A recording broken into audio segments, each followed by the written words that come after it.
Hello friends, welcome to my YouTube channel. இன்றைக்கி நம்ம சேனலில் பார்க்க போகிற டிஷ் டொமேட்டோ ரைஸ். அதுக்கு வேண்டிய இன்க்ரீடியன்ட்ஸ் இப்போ நம்ம பார்த்துடலாம். 1 கப்பு தக்காளி, 1 கப்பு வெங்காயம், 2 ஸ்பூன் தயிர், பட்டை, கிராம்பு, ஏலக்காய், சோம்பு எல்லாம் வச்சுருக்கேன். உங்களுக்கு வாசனை நிறையா வேணும்னா நிறையா எடுத்துக்கோங்க. 1 கப்பு புதினா, மஞ்சத்தூள் 1 சிட்டிகை, ஒரே ஒரு பச்சை மிளகா, கொத்தமல்லி கொஞ்சோண்டு, கரம் மசாலா, வெறும் மிளகாத்தூள், இந்த டிஷ்ஷுக்கு தேவையான அளவு உப்பு.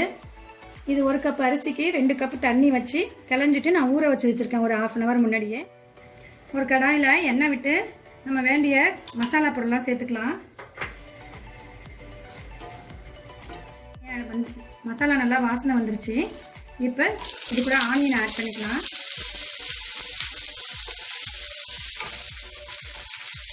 ஆனியன் சீக்கிரமாக வதங்கிறதுக்கு இந்த டிஷ்ஷுக்கு தேவையான அளவு பாதி உப்பை இது கூட சேர்த்துக்கலாம். வெங்காயம் கொஞ்சம் வதங்கினோடனே புதினாவை சேர்த்துக்கலாம்.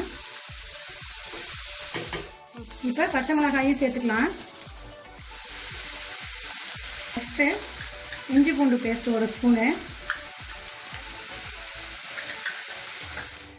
உரப்புக்கு தனி மிளகாத்தூள் சேர்த்துக்கிறேன், மஞ்சத்தூள் 1 ஸ்பூனு.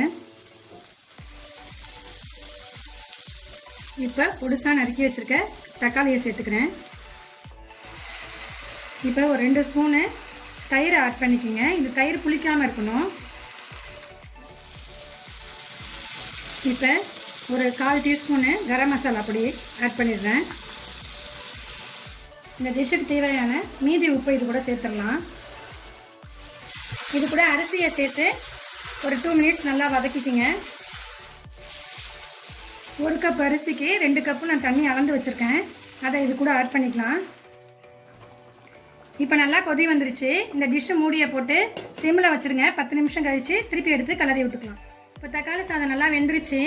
பொடியாக நறுக்கி வச்சுருக்க கொத்தமல்லியை தூவி ஒத்தாப்பில் கிளறி இறக்கி வச்சுருங்க. அவ்வளோதான், முடிஞ்சிருச்சு தக்காளி சாதம். இப்போ பாருங்கள், நமக்கு சுவையான தக்காளி சாதம் ரெடி ஆகிடுச்சு. இதை நான் ரைத்தாவோட சர்வ் பண்ணியிருக்கேன். இதுக்கு நீங்கள் எண்ணெய் கத்திரிக்காய் கூட யூஸ் பண்ணி சாப்பிட்லாம். அதுவும் சூப்பராக இருக்கும். எண்ணெய் கத்திரிக்காய்க்கான லிங்க் நான் டிஸ்கிரிப்ஷனில் கொடுத்துருக்கேன், போய் பாருங்கள். தேங்க்யூ.